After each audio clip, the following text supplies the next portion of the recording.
Yo, what's up mga kalikot? Good evening, good evening. So, gabi na naman tayo gawa ng video tutorial ngayon. Kasi busy tayo kanina. So, may mga nagbi-message lang, mga nagpi-PM sa atin.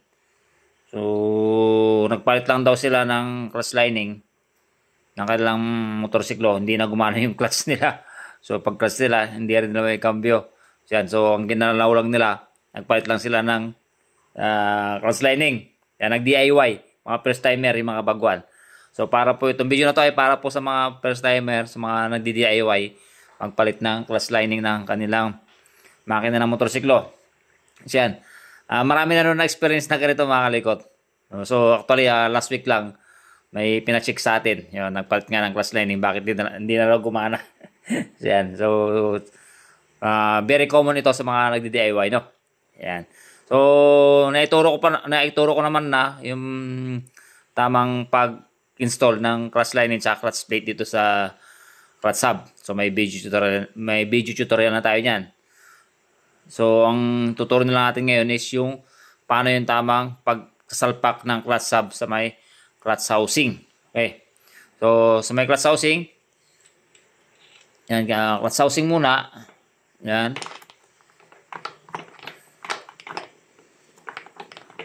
Salpak mo na yung clutch housing mga kalikot.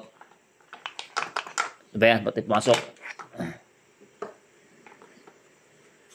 Na-explain kasi yan eh. Madilim na, hindi na makita. Yan. Then, ito. Spline washer. Kailangan yan. Dapat hindi kakalimutan yung mga likot. Kasi kung wala to, hindi magpi-play yung ating clutch. So, ganyan. Then dito, so para tayo mahirapan, ilagay muna natin, pero huwag natin higpitan na. So, naisalpak na natin yung clutch lining sa clutch hub. Lagyan natin spring. Spring. Sana isa. 4 yan sila makalikot yan. Then, clutch lifter. Then, 4 na tornilyo or bolt. So, wag muna ang ihigpitan mga kalikot. Wag ihigpitan muna yung bolt. Ganyan muna.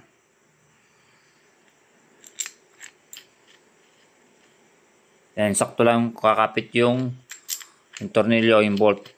Then, pasok na natin.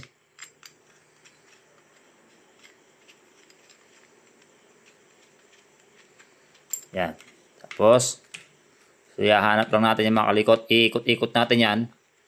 Kasi may spline yan eh. May mga groove yan. Yung sa may main shop natin. Dito yan, oh. Yan, sasakto natin yan. Dun sa yan, yung mga spline na yan. Mga groove. Kaya kailangan natin siyang ikot-ikot or ikapa-kapa hanggang maipasok natin. Tapos, ikot-ikot lang natin yung clutch lining. Kaya natin hindi hinigpitan yung bolt sa spring. Yan. Okay, naipasok natin. Mayroon kasi mga kalikot na makina ng motor na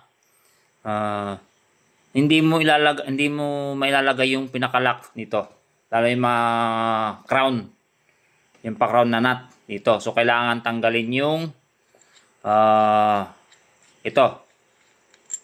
Kailangan mo na tanggalin yung lifter.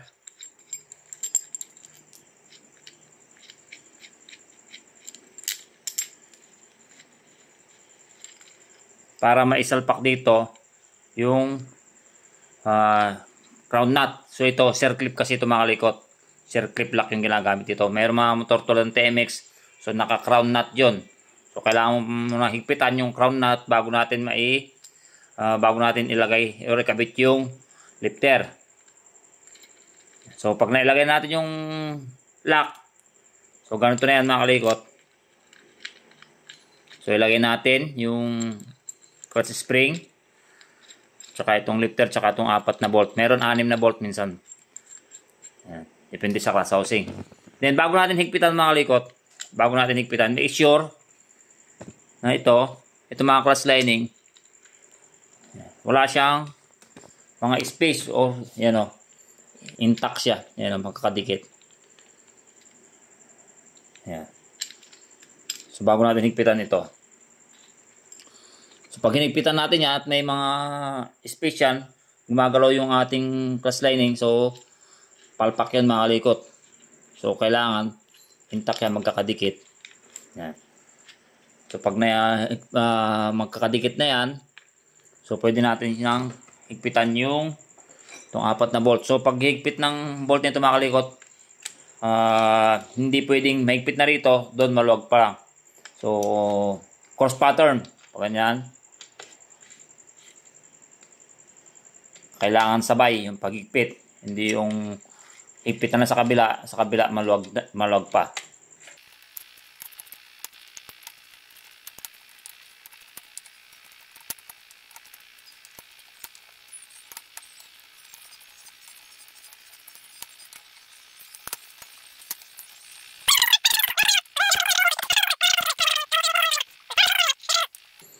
Yan. So, okay na yan, then check mo rito mga kalikot. So, dapat intact yung clutch lining. Ayan o. Magkakadikit siya.